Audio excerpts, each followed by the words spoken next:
Na mtazamaji wa Truth Media. Bwana, Simba watakuwa na kibarua kizito siku ya April 20 katika dimba la New Amani Stadium Complex pale Zanzibar, katika mchezo wa hatua ya nusu finali, mchezo wa kwanza wa nusu finali wa kombe la shirikisho barani Afrika, ambapo wataikaribisha timu inaitwa Stellenbosch kutoka Afrika ya Kusini. Hawa Stellenbosch ni wale ambao waliwatoa Zamalek katika hatua ya robo finali pale Afrika ya Kusini na moja kwa moja kutinga katika hatua ya nusu finali na wanakutana na Simba katika mchezo huo. Sasa kuelekea katika mechi hiyo, sintofahamu ilikuwa kubwa kwamba uwanja gani utatumika. Je, ni Benjamin Mkapa au vipi? Kwani siku chache tu baada ya mechi ya Simba, serikali ilitangaza kufunga uwanja huo ili kurekebisha zaidi katika eneo la kuchezea ambalo lilionekana baada ya mvua kubwa kunyesha katika mchezo wa Simba dhidi ya Al Masry, maji yalituama katika eneo la kuchezea, jambo ambalo liliathiri mbinu za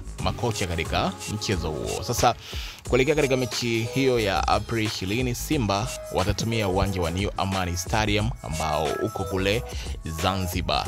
Tutazame uwanja huu. Uwanja New Amani Complex ambao uko Zanzibar ndio utakaotumika kwa ajili ya mchezo wa kwanza wa hatua nusu finali kati ya Simba Sports Club dhidi ya Stellenbosch ya Afrika Kusini. Uwanja huu una uwezo wa kuingiza watazamaji 15,500 na baada ya ukarabati mkubwa uliofanywa mwaka 2023-2024, ukarabati huu ulihusisha uboreshaji wa miundombinu mbalimbali ikiwa pamoja na ujenzi wa viwanja viwili vidogo vya mpira wa miguu na kuongeza uwezo wa uwanja huo kutumika kwa michezo mbalimbali ya kimataifa kama vile judo, netball, mpira wa wavu, mpira wa meza na mpira wa pete. Eneo la kuchezea liliwekwa nyasi bandia, yani kapeti, lakini baada ya muda limeondolewa ili kukidhi mahitaji ya kimataifa.